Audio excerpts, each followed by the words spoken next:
It's true. Well, they have a very prescribed area.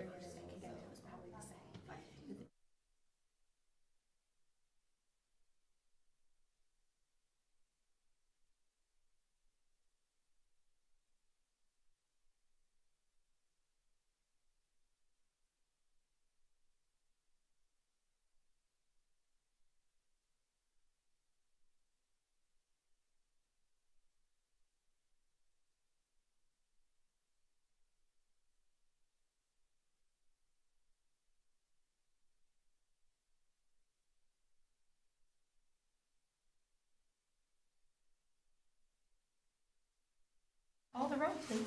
Mr. Austin? Present. Ms. Quetch? Here. Mr. Anderson? Here. Mr. Webb? Here. And Mayor Phil? Here. Okay, and the next item on the agenda is to do the Pledge of Allegiance. It's going to be led by Vice Mayor Mr. Anderson. Y'all did that to me on purpose. That's it. I pledge allegiance to the flag of the United States of America and to the republic for which it stands, one nation, under God, indivisible, with liberty and justice for all.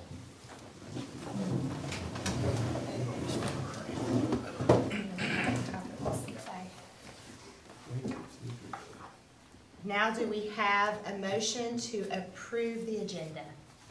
So moved. The motion, do we have a second?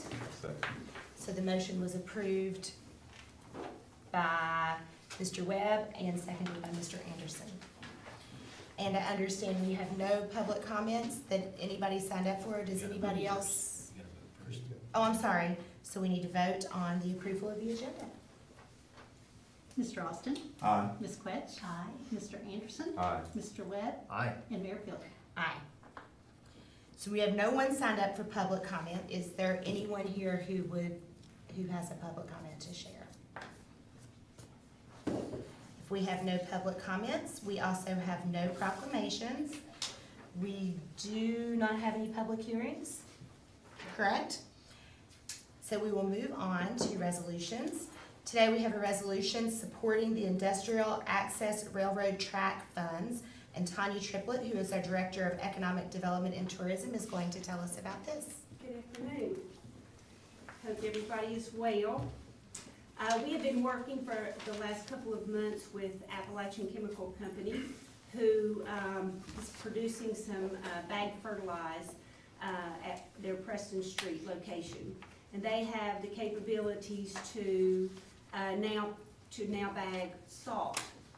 So they would like to get the railroad extension from Fuller to Preston refurbished. We contacted the railroad and we had a meeting with the railroad, and there are some grants available to do that. So we can apply for 70% of the cost.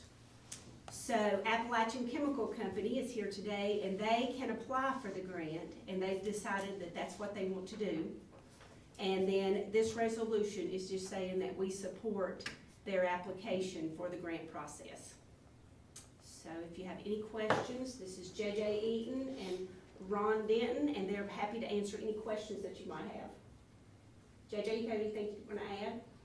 Well, we're doing fertilizer, like she said, at the moment. Ron also owns Country Boy Seed, which is located down here. We're kind of like I guess a sister company to Country Boy. But the reason for the rail is not only we could get the fertilizer railed in, but we could do salt, like Tanya said, and we could also do feed. As you all know, diesel fuel prices has not helped any, and trucking has went out the roof. So the rail can help us tremendously. If we can just get that third rail, that third spur revamped. We've got a company that's already give us a quote on it. We'll have to put it for bids, but as far as money-wise, it's not an outlandish, like I was thinking. I thought railroad. I was gonna wonder, what is the quote? Right at $70,000. Right at 70,000. Yeah. So the tracks are still in place. And the switch don't need to be moved. The switch itself was a $400,000 revamp, and we was praying that wasn't the case. So It's good. Only thing that needs fixing is, there's some trees growing up in it and the railroad ties. So, as far as that goes, the rail itself's still good. They checked it out, said it's fine. Just pretty much the railroad ties and some gravel and some cleanup, cause it's all growed up in there. Once it's fixed, it'll be a lot cleaner, a lot better looking through there. I mean, it does look pretty bad on that third spur there. But, we will actually own that section of the track once it's finished. But this is also gonna lead to more opportunity for our business, because not only are we gonna be able to get our product off the rail, we're also looking down the road to do pretty much a rail hub where we can offer services to anybody in Southwest Virginia, East Tennessee, Kentucky, to come and get product from the rail. They can pre-order, they can be brought to our location, dropped off, they can come and use it as a hub. I know several different places has talked about doing it, nobody has, so we're looking at possibly doing that. And right here in downtown Abingdon, I mean, it will draw in quite a bit of business. And two, it's not only what Ron does with all his employees at Country Boy. Once we get this up and going, our bagging systems, and be able to do all our salts, our bag, fertilizers and all that, you know, that's going up another 8 to 10 employees. So, you know, we're adding jobs and adding business, so we're, you know, just trying to grow. Yeah. There's gonna be some performance, requirements that the railroad, requires of these gentlemen. So, if they don't meet that performance, you know, then that would be between them and the railroad. This resolution is just saying that we fully support their applying for the grant. Is there any other questions? What we do or anything? Did I answer everybody's questions? All right. Okay, it sounds like you guys have done your homework and have it all ready to go. Well, we've Been working on it a while. Yeah. we've been on a few calls, haven't we? Yeah. Yeah. Thank you. So we need to vote on the resolution? So we need to vote on the resolution that is going to support the Industrial Access Railroad Track Fund Grant. So somebody needs to move it. We need a motion. I'll make that motion. I'll second. So we have a motion by Ms. Quetch and a second by Mr. Austin. Can we please call the roll? Mr. Austin? Aye. Ms. Quetch? Aye. Mr. Anderson? Aye. Mr. Webb? Aye. And Mayor Plitt? Aye. We have no readings of ordinances. We do have a couple of bids to consider. The first one, Mr. Surratt is going to tell us about the on-call general maintenance and repair services for various facilities owned and operated by the town. Madam Mayor, council members, in December, the Facilities Maintenance Department put out an RFP for on-call general services to help with some of the facilities maintenance. We have 50 buildings and structures that we maintain within the town of Abingdon. And they put out an RFP to get an on-call service to come in and help with that. The bids were due back in on December 21st when we had the bid opening. Belfour Property Restoration was the lowest bid. And it is for a one-year contract renewable for 4 years for not to exceed $500,000 over those 5 years. Belfour was the lowest bid, and after doing all the bid tabulations, you know, the town staff put our heads together, and we recommend to accept them as an on-call service, not one that we're going to continually use, but this is one that we're going to use on occasion when we need such items as, you know, lead mitigation, asbestos testing, if there's any flood damage, stuff like that for some of the facilities that we have in town. If y'all have any detailed questions, I did bring Matt Henderson with me, who is our facilities maintenance superintendent, who will be glad to answer any of those questions about this. No, so just, will you repeat that amount for me? I'm just over what It term? is a one-year contract renewable for 4 years, not to exceed over that time frame $500,000. So this would be in case of a problem, in case of Yes. of an emergency. Yeah, and some of the things that, you know, maybe out of our expertise for our personnel, that we do on a day-to-day, week-to-week, month-to-month basis for our facilities. Well, and also, everybody knows that every building in the town of Abingdon was built prior to 1976. so it has lead. So, lead is very costly when you come to mitigate it. You don't want exposure, you got different steps and procedures you gotta follow to keep it contained within the working area. So, just kind of give you an example, we've done a section of the, Arts Depot building, that section that they come in and out of, that was like $4,800 just to mitigate the lead and resurface the exterior surface.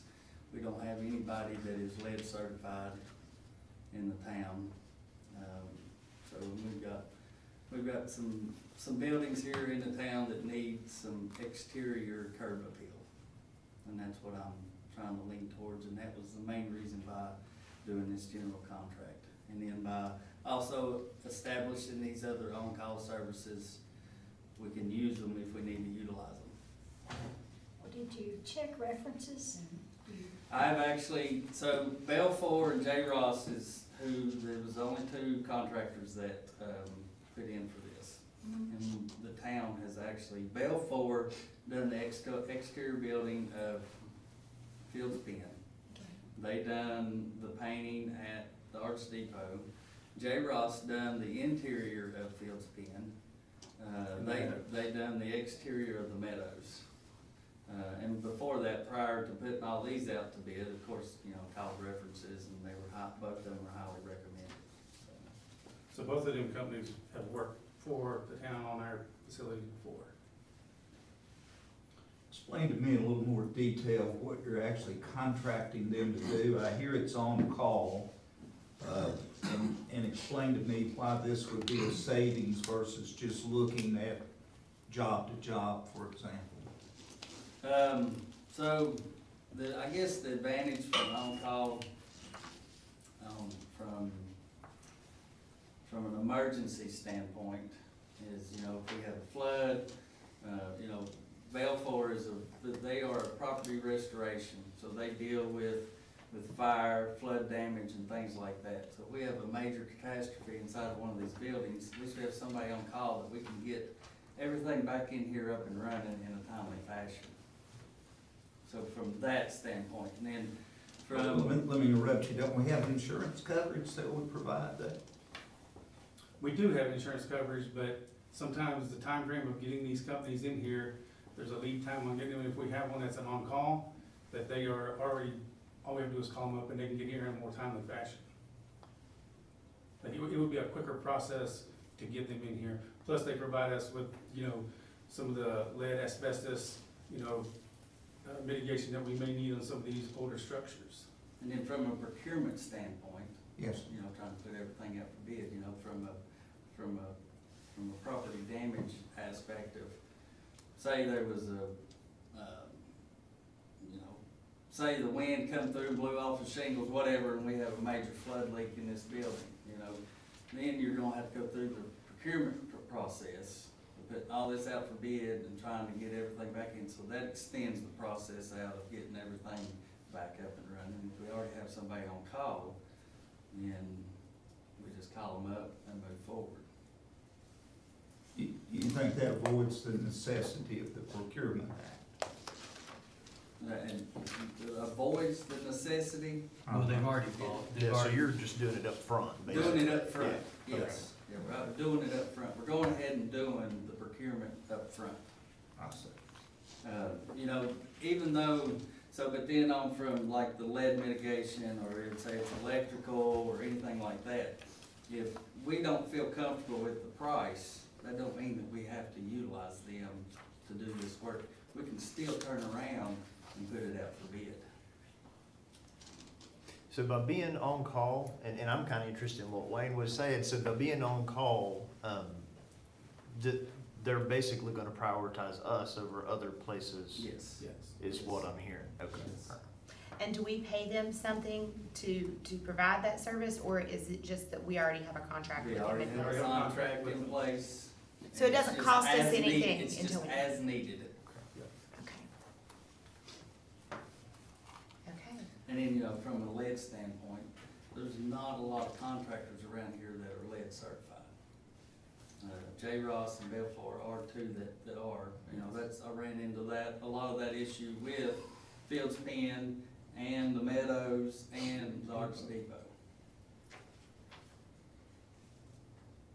So it just gives us another tool in our toolbox to say, you know, if we're doing restoration on retirement, you know, and somebody has to go in there and we're like, that building was built, you know, back in the early seventies, late sixties, it gives you the opportunity to say, yeah, well, we have somebody who can go in there and check and see if there's asbestos and whatever you need to do for whatever remodel you're gonna be doing.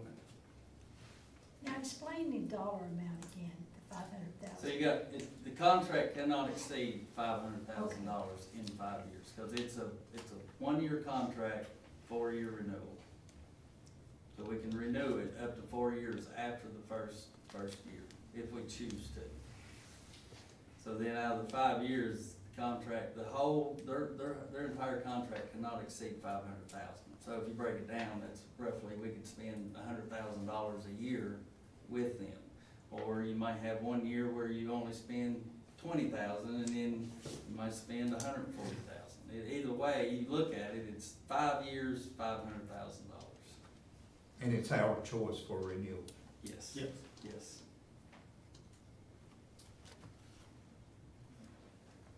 Okay, do we have any more questions? So we need to vote to accept the bid. Do we have a motion to do so?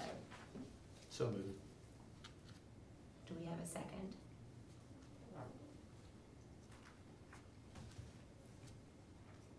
Okay, so if there's no second, does that mean that we table this until the next time and come back and vote on it again? I think that's a good idea. I'd like to see the contract itself. I have the, You do, yeah. Perhaps we could get that in our next packet and take a look at it. Sure thing. So let's table this and we will revisit it at our next meeting. Thank you. The second bid that we need to consider today is the agreement with Velo Solutions, an American Ramp company for design and construction for pump track services. And Mayana is going to talk to us about this. And possibly my partner in crime, Tanya. So I feel like I started this and sort of ended up saying to Tanya, had this whole project going, was very excited, had found both private money as well as grant funding. And then I came in and said, now hold on a second. Have we really looked at the site? Have we done the engineering work? Have we understood all the permit requirements? So it kind of put us back just a little bit. And so we came back together, we talked to our on-call engineering services, which we have on-call for engineering, which would be kind of similar to this. And we said, really what would it take to actually get this through the DEQ process, because we will be moving a lot of dirt. And so they told us, and we went back to the company that we're working with for the Velo Solutions American Ramp Company, and said, we have to do permitting here. Maybe there's other places where it wasn't done. And so we came all together and we ended up with a price breakdown for an asphalt pump track of $220,000, and then the planning documents for phase 1 and phase 2 of $15,000. So what our full contract would be, those two items. Now, the entire project, we have a picture in your packet. The picture in your packet shows the pump track in the center, and that is actually a paved portion of the property.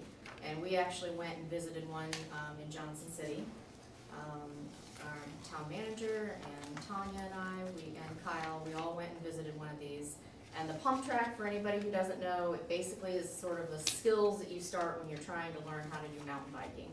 And it's a track that goes up and down, and you really don't have to pedal at all. You just learn how to go into curves and jumps and all of that type of thing. The outer area here that you see in the picture in brown is a wooden and dirt track, and that will actually be phase 2. So what we would be getting for the $220,000 is we'd be getting the pump track in the center, and then we would be getting the planning and engineering documents that are required for permitting. I don't know how many of you have seen the site over, if you've walked the Creeper Trail lately, there's been a lot of rain, so I don't know if you have, but, Matt's crew did a fantastic job of clearing that whole area out, so, now you can really see where that's gonna go. But basically, it's on the end of the meadows, right up next to the Creeper Trail and 81. And, the funding is available, Tanya has the money, so we're honestly ready to just ask that you move this forward so that our town manager can sign it and get the project going. So the land's there, the money's there, and the interest is there. I will add that we got $125,000 from the Virginia Outdoors Foundation, for dedicating the property as open space. We had a $25,000, private donation commitment, and we went to the county and we have secured $70,000 of ARPA funding, that was dedicated to tourism.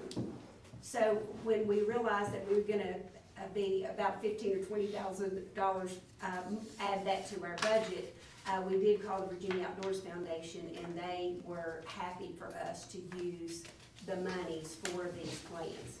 So what these plans will also give us is what exactly is gonna be needed.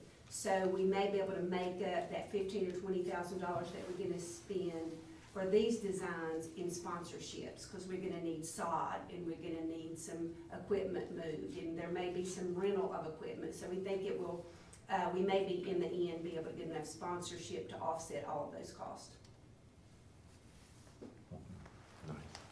What is the timeline on this project? We are hoping that once this contract is signed, that we can get it on the books for Velo Solutions, or American Bike Ramp. So they are a part of the Sourcewell, so we don't necessarily have to go out for procurement for this project because they're already an approved vendor. So as soon as we can get this contract signed, we will get that back to them, and then they will get us in their calendars. And we're hoping September or October. When we first started this process, we were looking at June or July, but I feel like we may be down the road a little bit You mean to have the plans done or to have the track done? to have the track done, Oh, that would be wonderful, so by the fall. hopefully. Yes, we have to use ARPA funding by June of 2024. So in that budget, we put that the track will be completed by November of 2023. But we do have a little cushion if it were to go over or something were to happen, that we'd need a little bit more time. And there's no time limit on the Virginia Outdoors grant, so. Okay. And the second phase of it, how soon after that do you think? Well, we'll have to look at the funding for that. I got you. Do you have any inkling at all what that second phase may cost? I mean, just a general. Probably about the same. About the same? Yeah, we're thinking just about the same. The wooden components. Again, with this design, we're gonna know exactly what we need, and we've thought about, instead of wooden components, we have, permatiles, building all kinds of, concrete things just down in Bristol. So could they be a sponsor to maybe offset some of the wooden jumps and rolls with some of that?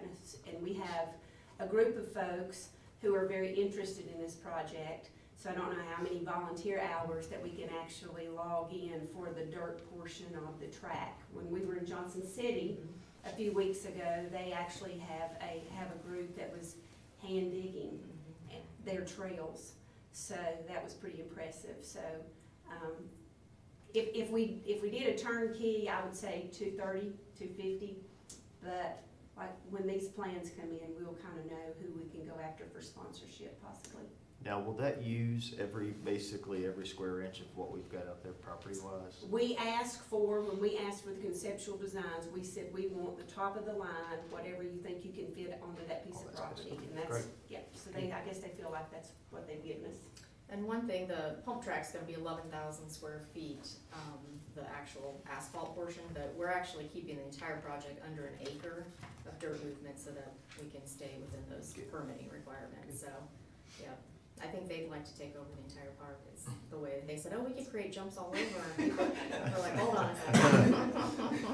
So, yeah. Well, I think two things. I think you all have done a great job getting everything ready. I'm excited that it's gonna happen so quickly.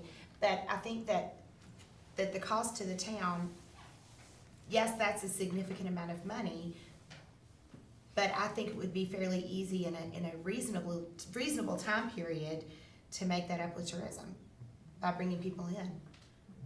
We It, agree. it doesn't seem like an insurmountable amount of money to make up once we start bringing people here to take advantage. And it's gonna bring a demographic that we haven't been able to attract in some years. So I think that's gonna be an addition. So you're gonna have the multi-generational folks coming in, and grandmother and grandfather can get on the e-bikes and ride a little ways down the trail. And then you have mom and dad who may wanna be on their pedal bikes to go a little further, but then you have this opportunity for the kids. It's also gonna be an opportunity for a bike shop, because it requires a different kind of bicycle than you would ride normally. So I think it's gonna bring some good opportunities. Okay, so do we have a motion to approve this bid? I'll make a motion. Okay, do we have a second? Second. So the motion was by Vice Mayor Anderson, the second was by Mr. Webb. Will you please call the roll? Mr. Austin? Aye. Ms. Quetch? Aye. Mr. Anderson? Aye. Mr. Webb? Aye. And Mayor Pili? Aye. Okay. Right to the right page. We have just a little bit of new business.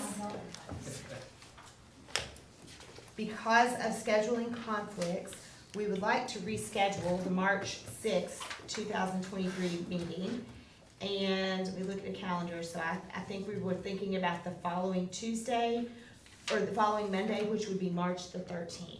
Is there any discussion about this? Mayor, I'm not the only person on the council, but I'm unavailable that week. The week at the 13th? That's Yes. spring break for the kids. Spring break for I the will be kids. gone, yeah, Okay, just FYI. I mean, it's Okay. not, the end of the world, but I'm just saying I will be Right. gone. I will be too. right. Okay, so you all will be gone that entire week. Yes. So maybe we need to discuss this separately. Your kids will be on spring break too. I will be gone the entire week previous. So, The 23rd is the work mid-month session. Right. The following week. okay, let's discuss this and return. We could combine them into one meeting on the 23rd if you guys want to do that. It may be a lengthy meeting, but we can make it work. Is that okay with everybody? It's good with me. It's good with me. Just make it a formal meeting upstairs instead of. So will we do it at 2:30 or will we move it to the evening? What's your I'd say we pleasure? can move it to the evening. Evening, make it the formal meeting. Okay, on the 23rd, do we want to move it to that Monday, the 20th, or do we want to keep it on the 23rd? Keep it on the 20, I'd say keep it on Yeah, I'd the say same keep it on date, the but just change the time. Make it 6 p.m. if that's okay with everybody. I'm okay with that. Does that suit everyone? That's fine. Yep. Spring break made it messy. Okay. So does anybody want to make the motion to move to combine our regular and mid-month meeting and change the time to 7 p.m. on March the 23rd of 2023? 7 or 6? 6. 6. I'll make a motion. I'll second. So the motion was by Mr. Anderson, the second was by Mrs. Quetch. Will you please call the roll? Mr. Austin? Aye. Ms. Quetch? Aye. Mr. Anderson? Aye. Mr. Webb? Aye. And Mayor Pili? Aye.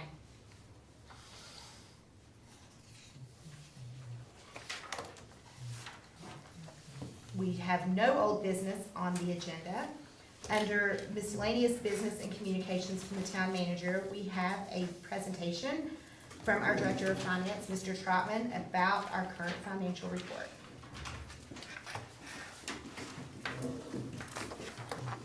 Madam Mayor, council members, in your packet, you'll have, you should have the dashboard. And I just want to go very briefly over the dashboard because I have a little bit more information that I think is more relevant to what you're looking for. This dashboard is through the end of December, so that's actually the midpoint of our fiscal year. Do you have that? Do you need a copy of the dashboard? I'll mark that. You go. Donna's got it. We had this debate. dashboard was intended to provide you with kind of a 30,000-foot view of what our finances are at any given moment. So we give these out at the end of each month, after we close out the month. This is December, so it represents, again, the halfway point of the fiscal year. Up in the upper left-hand corner is our revenue activity for each of the funds. We have two major funds, which is the general fund, our general governmental operating, and then we have the sewer fund, which is the enterprise fund.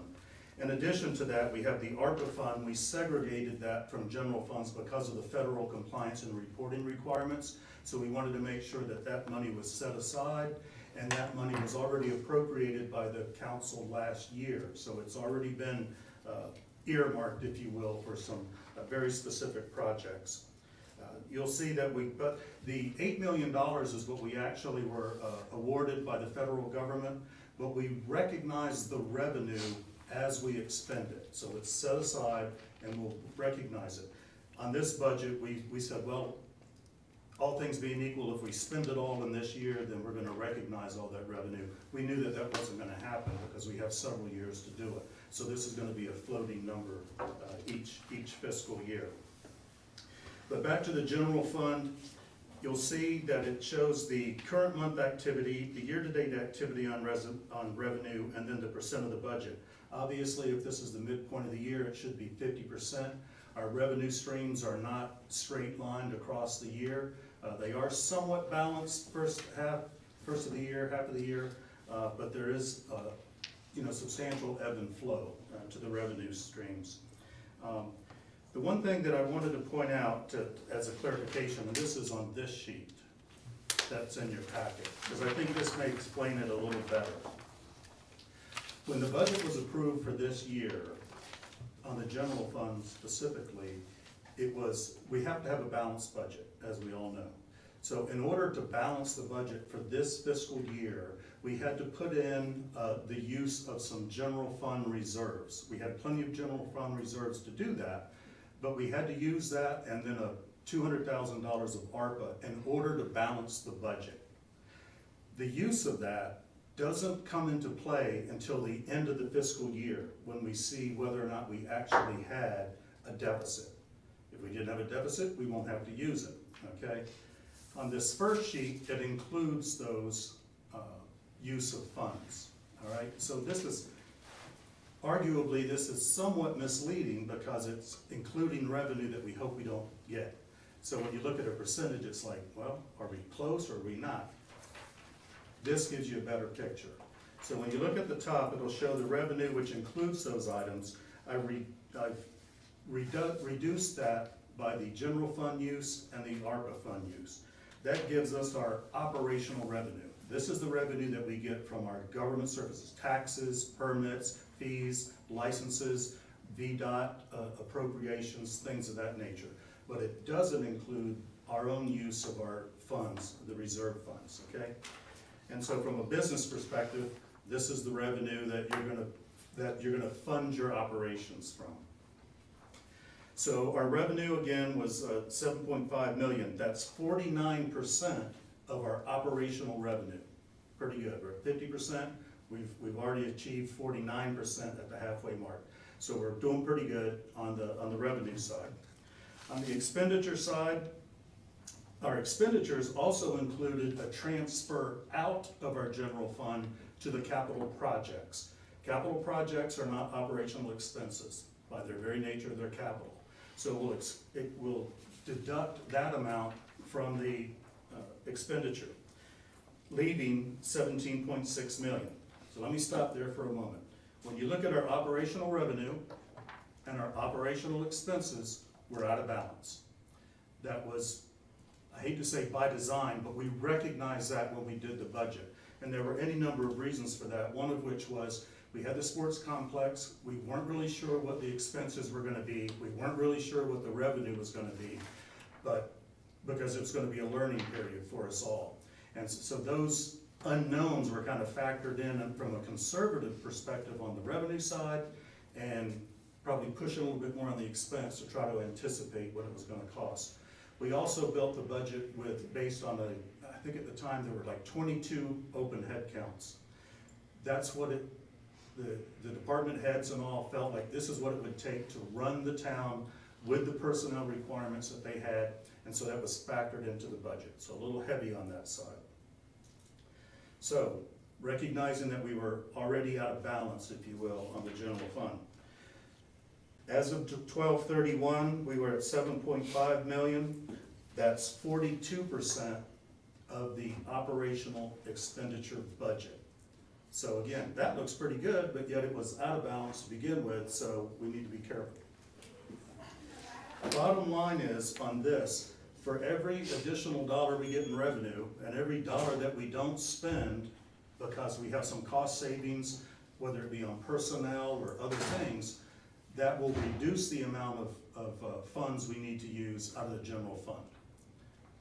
I'm optimistic that if we continue on the track that we are right now, we won't have to use those funds. We certainly won't have to use the $200,000 of the ARPA, okay? Again, we do have those reserves. And if I can talk about the reserves just for a moment. If we have our operational revenue should cover our operational expenses. The only time we should have to dig into our reserve funds is when we are self-funding capital projects. The council, through our financial advisors some years ago, had determined that for a budget, a town our size and a budget of our size, we should maintain a $5 million general fund floor, okay?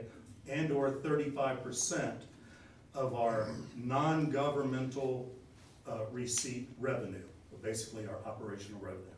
So we're well below the 35%, or the 35% doesn't apply right now, but the $5 million does.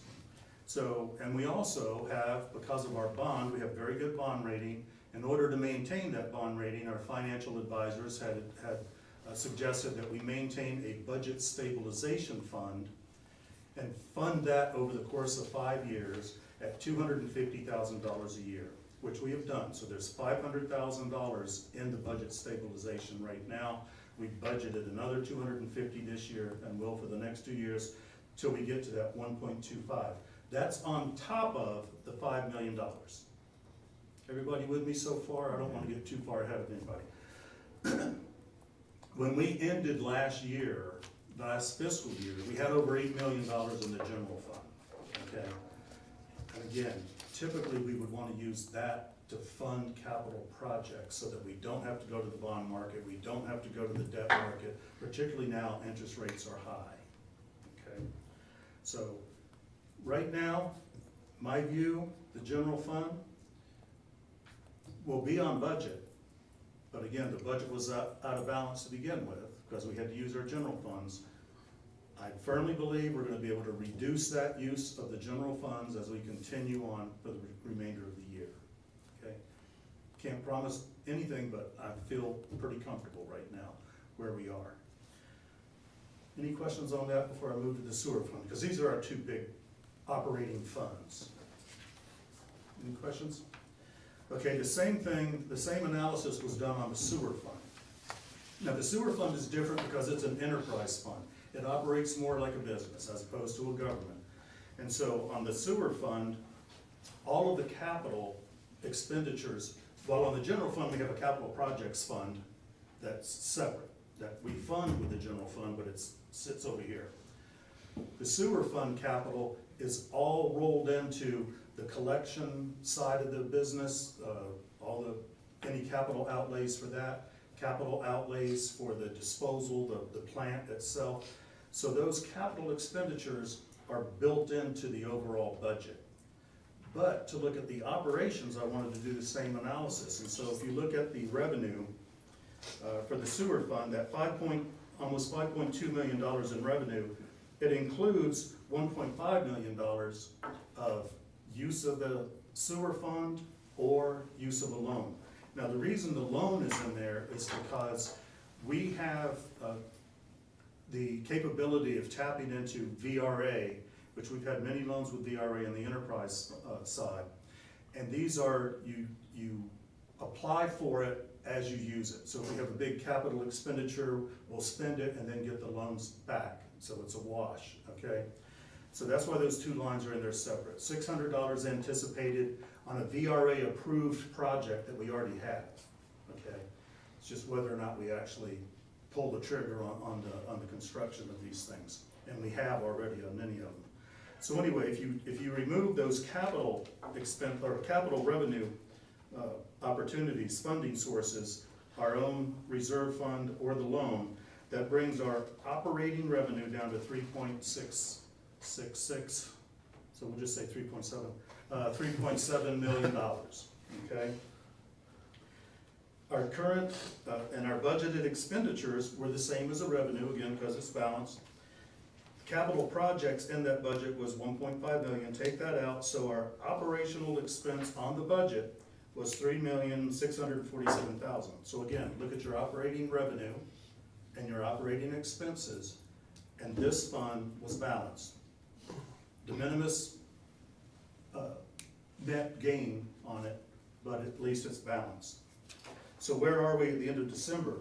The end of December, we're at $2.7 million in expenditures and encumbrances, and I meant to mention that on the general fund too. It's not just what we've expended, but what we've encumbered, which means we're already committed to spend it by the end, at December 31st, we were already committed, so that's already taken into consideration. So, but you look at that and you say 74% of our operational expenses have already been expended or encumbered, but from that, you have to remove $853,000 of capital expense that we've already spent, okay? So removing that, now you're looking at 51% of our operational expenses. So we're 53% of our operational revenue, we're 51% of our operational expenses. We're in good shape on the sewer fund. Again, we've got some huge capital expenditures coming down the path on the sewer, on the enterprise side. We just were notified end of last week from VRA. We had applied, well, first of all, we had applied for, I think, $3.2 million from VRA for a lot of the work done on the collection system. We were approved for that with 75% loan forgiveness from DEQ off of that $3.2 million, and then the rest of it is 0% interest. Can't get a better deal than that. We just received approval, or notice, I haven't gotten the commitment letter yet, but we did receive notice that they approved us for an additional $9 million in VRA loans. We're waiting to hear back, waiting to hear back from DEQ on whether or not that's gonna be a 75% or a 50% loan forgiveness on that as well. These are 30-year loans, 0% interest, okay? So, because we've got a lot of work to do on the plan. So, any questions on that? Probably gone a little fast, but I wanted to bring you up to date on that. Great job, Steve. Okay, just one more thing, back to this dashboard, on the, one of the leading indicators of the performance of the town is our, what we call the economically sensitive tax receipts, which are meals, lodging, and sales and use. Sales and use, we don't have a lot of input in because we get that from the state through the county, all right? Lodging taxes, last year, we factored in about a 15% increase because we anticipated increase in lodging and meals because of the opening of the sports complex. So we factored in about a 15% increase. Lodging off the books this year, we're doing gangbusters, it's great, which is really good. Now, keep in mind, we had 2 hotels come online during this period of time that weren't there before, so you would expect to have more beds, more heads, more tax. So, and we got it. The meals tax, I'm a little cautious on the meals tax revenue. We're, as you'll see where we are at the end of December, 48%. Well, it's 50% halfway through the year. But with a 15% increase, and we all know what the price of food is, we all know what the price of restaurant meals are. My wife and I had an anniversary this past week. We had several dinners out over the weekend, and I'm glad anniversaries only come once a year. But anyway, there was, my concern here is that 15% increase that we budgeted, is it driven by these tourist dollars, or is it driven more by inflation?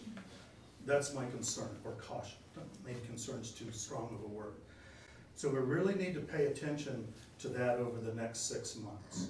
Now's a slow period for meals tax anyway, but it should pick up, you know, Valentine's Day, March, and then when the sports complex opens. But it's, unless we see a dramatic increase in this, we're gonna be hard pressed to anticipate any type of a measurable increase in next year's budget on meals tax, just to let you know, okay? Steve, if I might interject here, we did a little bit of analysis the other day in my office, and we looked back at some menus that were on online in 2016. And a sandwich at a local restaurant here in Abingdon in 2016 was $8.99. The same sandwich today is $15.99. $15.99. So when we're paying $5 and $6 for a dozen eggs, and they're having to do the same thing, and then we look at the fact that the minimum wage went up to $12 an hour the 1st of January, and that these restaurants are having a hard time staffing, it's been a concern of ours for just a little while on the meals tax. So I would be forever grateful if you would not put too big of a boost in there until we kind of see what's going to happen. I don't know that our restaurants seem to be very busy. I haven't heard anyone say that, you know, that their business has dropped off, but I do have concerns about, you know, how much disposable income, when you're paying 8% interest on a home and all of these things, how much are we gonna have left over? And the fact that the restaurants have had to raise their prices. Yeah. Well, this is, I do work in the restaurant business, so I know the first of the year, January, is what we call the slow month. And the restaurant that I work at, we actually shut down for a couple of weeks for repairs on the restaurant due to our planning, our records of seeing what happens in the month of January, so. And we see, we've I'm- seen another couple yeah. of folks who've taken winter breaks. Yeah, winter breaks, so that's just kinda So, yeah. like, you know, December's banging, you know? No one gets to take a break in the restaurant or that industry in December, so January, 1st of January, the whole month of January, that's kinda like a give or take, you know, that's when everybody can relax a little bit and get ready for February, 1st of March. You know, Valentine's Day is really big in the restaurant business, but around March, I start to see everything my way kick up March and continue We're on. gonna keep our fingers There we crossed go. for that in this That's year. all we can do. Exactly. Thank you, Tanya. Also, as I mentioned a little while ago, the sales and use tax, there's not a lot that we have to do to control that.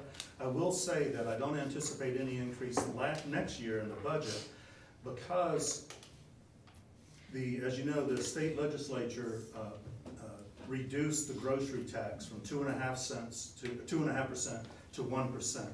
So we're gonna see a reduction. We're ahead of the game now, but we're gonna see a reduction in our tax receipts for the remainder of this fiscal year and then on. So when we go into the budgeting, we have to take that into consideration, that there has been a reduction in the sales and use tax going forward. So I think that's, unless you have any questions, that's kind of the state of the town right now, financially. Thank you so much. All right. You do a great job of explaining it My pleasure. so that it makes perfect sense. I appreciate that. So, I've now lost my page again and all my papers. Do we have any council member reports? I think he goes first. Yeah, I was gonna, Oh, I skipped over you. I'm so sorry. well, Steve was part of mine, Steve but, stole your show. yeah, so I just want, just real briefly, have a written report and I'll email it so it gets posted. Just a couple highlights, the Coombs Center, so I know the Coombs Center's been in transition, we're trying to get people back there. And the nice thing is that year-to-date, last year, we were at 1,314 paying members, and this year we're at 1,647. Which is a pretty significant increase, and so that's decent. And we're also having a lot of like visitors really want to watch their kids play and stuff like that. But compared to last year over this year is 1183 to 1265, which is a significant increase. Part of that is we're now having the high school swim team and stuff like that there. Volleyball, 190 kids between 3rd and 8th grade playing volleyball. I mean, that's just huge. But it is nice to get our facility used like that, because it really is a nice hallmark facility. And then also the tournaments are all booked out starting March 11th until November 12th. And so we'll have a good showing there this year with that. Those are the big highlights I just wanted to point out there, because that is one of the big things. That also Lieutenant Eads has returned to duty at the police station, and he's a long-term member of the department, had some time off, but he's back, and we're glad to have him back. And if you were there yesterday, they had ham and biscuits, but I didn't eat any. But they look good. So anyway, I'm just excited to have him back. And one thing I did want to point out too, I was talking with the fire chief, because you see they had 37% of their calls last month, or for December, were false alarms. And under the old protocols, that if you get a discounted or or just a cancellation from the dispatch, a lot of times you'll just cancel and not go. And we're fortunate that we've got a fire chief that pays attention. He was dispatched to the county building and was canceled, but responded anyway because of the water. And thank goodness he did. So, he's not here right now, but he's Yes, out. he is. Something. Oh, is he? Where's he? Ah, look at that. Yeah. I can't get late, so I was just singing your praises. Come So, in. so that said, I mean, he's had to adjust the protocols, because under normal protocols, it would be, hey, we're not going anymore. But given that, he went out there. I mean, they already had significant damage, but if he hadn't done that, it would have been a whole lot worse. So say thank you for doing that. Great job, So, great thanks. job. And then the last couple pages, the police chief put this together, and this is for the upcoming meeting on Valley Street. And this is the analysis of what was done out there. So that you can just take a look at that and give you a better chance to digest it before the meeting with the community members for the traffic calming coming up. And it's strange, there's an inordinately high number of side swipes. Cars getting hit and parked cars. It's just, I can't explain it, but it certainly is happening. So anyway, we're gonna do what we can to help that situation. So that's all I have.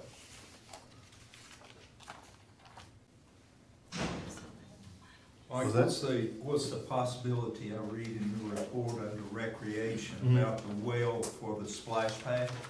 Yes. Are you optimistic that's gonna be ready to open by Memorial Day? Oh, absolutely, yeah. So right now it's hooked up to city water. The last time they were out there, the folks came out and they turned it on. It went about 60 feet in the air, so they had to order a regulator. Just a little too much water for our kids, just a little. So Maybe the fire chief could use that. yeah, that's true. That's true. So they had to order a reducer in order to back down on the pressure, and we've ordered the fencing that should be in real soon. So it'll definitely be open, and then we're working on, I believe we're gonna get the plaque, to recognize the Rotary Club for putting that in. So yeah, it's definitely gonna be open. On the well, the challenge what we have right now is the original engineering design, used city water. But when you run the calculations on it, it's an $80,000 to $100,000 a year, amount of water. It's a ton of water. Versus if we can go with the well. And the challenge is if you go too shallow in the well, you get limestone water. So if you go deeper, you get better water. It's just a matter of figuring out how we can make it happen. And so I know also there's people out there that irrigate, and sometimes what you'll do is you'll draw it into a pond and then pump it out, but we don't want the splash pad using pond water. That probably wouldn't go over well. So we're still looking at the best option, but we have time. It'll definitely be open for Memorial Day. As long as they don't use soap out there, that'd be fun. So. Yeah. But it's definitely on track. Good. Thank you. Okay, council member reports. I just wanna say that Paul and I drive around, cruise around town sometimes, just looking at everything, and I just wanna point out and say kudos to staff for how beautiful the town looks, and the sweeper truck, and what a difference it makes. Think about go to these small towns that don't have a sweeper truck, and there's a huge difference. And also the leaves, I think it's a beautiful thing when staff finished up with the leaves, the same time God quit dropping the leaves. And also the sports complex, we cruise around there from time to time, and I just think it's beautiful. And I encourage people to drive through there. I mean, spring's around the corner, and we're ready to go. Anyone Thank else? Just real briefly, I want to throw a shout out to the indoor track teams. If anybody's been watching the teams from Avenue High School, they're really, really good this year. You know, the boys were state champions last year, but this year they're breaking records left and right, so they're really Jack gonna- Bundy is yeah. on fire. It's impressive. You get Mhm. a chance to watch those kids run. Unfortunately, we don't have any indoor track facilities anywhere close to us, so they have outdoor meets, polar bear meets outside of the high school, but, you know, they were in Richmond last weekend, they're gonna be at Liberty this weekend, they're in Virginia Beach the next weekend, so they really travel. And a lot of those are 2-day trips, they miss school, so it's a huge accomplishment. I only have 2 kids on the team, so I'm just bragging a little bit. Anyway, I have a couple of things to add. First of all, I would really, this was an idea that was brought to me by Ms. Quetch, but I think it's a very good idea. To maybe at our main meetings during council member reports and once we all get on our new committees and get into the swing of things, for each council member to give a little report about what happened at the different committees and boards and commissions that they serve on. And that way, you know, a lot of times the general public doesn't have time, if they watch our meeting, they don't have time to go watch all of those meetings too. So it gives everybody an idea about what happened at the tree commission, you know, and so that just gives us a chance to report on what we're seeing happen. So that is one thing, and then the second thing is I started working with Chad and Tanya this week, and we had a big idea that we've kind of run with, and so we talked about doing a little Monday spotlight, and Chad wants to brand it Mondays with the Mayor, but just a little 30-second social media blurb where we go and we highlight things that are going on in town. So we can put it on the Town of Abington's Facebook page, people can share it, we can see all the events that are happening, we can highlight our businesses. So for example, before the meeting, Ms. Quetch and I went and filmed at a local business talking about their February specials, and Chad is going to put a link to all the different businesses in town that have things going on for Valentine's Day. And then everybody else is gonna help me film some more spots after this. So the whole council is gonna participate, I hope, and we're gonna get the word out about all the cool stuff that's going on. And so hopefully that will just increase knowledge and awareness of what's going on around Abington. Anything else? Okay. The USA nominated, USA Mayor Today. Billy, I was gonna Oh, say, yes. I have a couple of little announcements. I've Yes, and they're interjected in good. everything everybody's done here today, so I might as well get up and finish things out. You're a busy one. So USA Today, top small town food scene. This is our 5th year running for that. We've won that award for 4 years, so we certainly don't want to lose that now. You can vote every 24 hours, so please get on and vote every 24 hours. This year, we were also nominated for the best small southern town. And we are getting beat by someone in Alabama right now. We're number 2. You guys know we're not number 2, so we need you to vote for that. When does voting end? They do it in tiers, so we're looking at a 3 or 4 week Okay. stint here. So they'll go through a certain amount of time, and then some of the folks will be dropped off. And then in the very end, you keep voting, but they take the leaderboard away. So right now you can tell what spot you're in, but then there's a week or so that they take all the numbers away, so you don't know. So we want to have a good cushion when that leaderboard goes away to know that we're still number 1. Also, this is the last weekend for January Jam, so if you haven't attended any music shows, I would encourage you to do so. I was there last week and it was phenomenal. Fireside Collective was one of the better bands that I've heard in a long, long time. They're young men from ETSU Bluegrass Band. This weekend is Dave Agard. As you guys know, he's a Grammy Award winner in Bristol. And his tickets are selling very, very well. So if you're interested in that, please get some tickets for that. And then Saturday night is Jim Lauderdale. Rotary Frolics the next weekend. So everybody set an alarm on your phone to vote every day. That's what I'm gonna do, because that's how I remember to do things. Okay, so we do have one appointment to boards and committees. Last time in our frenzy of putting everybody where they needed to be, we made a mistake. So we need to appoint Derek Webb to replace Dwayne Anderson on the tree commission. Do I have a motion to make that happen?